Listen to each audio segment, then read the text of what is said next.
ગુજરાતમાં ડ્રગ્સનું દૂષણ જે રીતે વધ્યું છે તેને ડામવા માટે રાજ્ય સરકાર કટિબદ્ધ છે અને તેવામાં આજથી ક્રિસમસની જે શરૂઆત થઈ રહી છે અને 31 ડિસેમ્બર સુધી ક્યાંક લોકો આ સેવન વધુ કરતા હોય છે. એટલે રાજ્ય સરકારના આદેશ બાદ અમદાવાદમાં એસઓજી દ્વારા વિવિધ વિસ્તારમાં એફએસએલના અધિકારીઓને સાથે રાખી અને વિશેષ ટેસ્ટિંગ કિટની મદદથી આ તપાસ શરૂ કરવામાં આવી છે. આપ જોઈ શકો છો હાલમાં પકવાન 4 રસ્તા ખાતે એસઓજી અને જે એફએસએલના અધિકારીઓ છે રેન્ડમલી અહીંયાથી પસાર થતા કોઈ પણ વાહન ચાલકને રોકી તેને ડ્રગ્સનું સેવન કર્યું છે કે કેમ તેની ચકાસણી આ કીટ મારફતે કરી રહ્યા છે. એટલે આ જે કીટ છે જે તેના મોઢામાં વિશેષ છે તેની આખી લાળ ઘસશે અને લગભગ 2 થી 3 મિનિટ સુધી આખી જે કીટ છે તેનામાં તેનું એક્ઝામિન થશે. એટલે જો આ વ્યક્તિએ કોઈપણ પ્રકારના ડ્રગ્સનું સેવન કર્યું હશે તો તે કીટ છે તે તેના પર્સન્ટેજ બતાવશે કે તેની અંદર ડ્રગ્સનું પ્રમાણ કેટલું છે. હા, એટલું ચોક્કસ છે કે કયું ડ્રગ્સ છે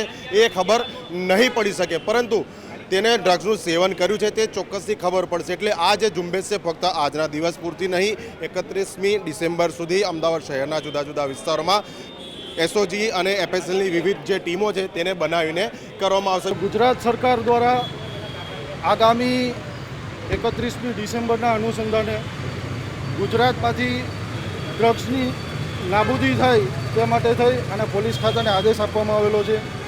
પોલીસ કમિશનર સાહેબ દ્વારા 25મી ડિસેમ્બરથી 31મી ડિસેમ્બર સુધી આ એક ડ્રાઈવ રાખવામાં આવેલી છે. આ ડ્રાઈવ અનુસંધાને એસઓજી દ્વારા એફએસએલના અધિકારીઓને સાથે રાખી અને એક એફએસએલની કીટ આવે છે. આ કીટને સલાઈવા કીટ કહેવામાં આવે છે. આ કીટનો યુઝ કરી અને કોઈપણ જગ્યાએ ચેકિંગ કરી અને જો કોઈ પણ માણસે ડ્રગ્સનું કન્ઝ્યુમ કરેલું હોય તો એની અંદર પોઝિટિવ અથવા નેગેટિવ રિપોર્ટ આવે છે.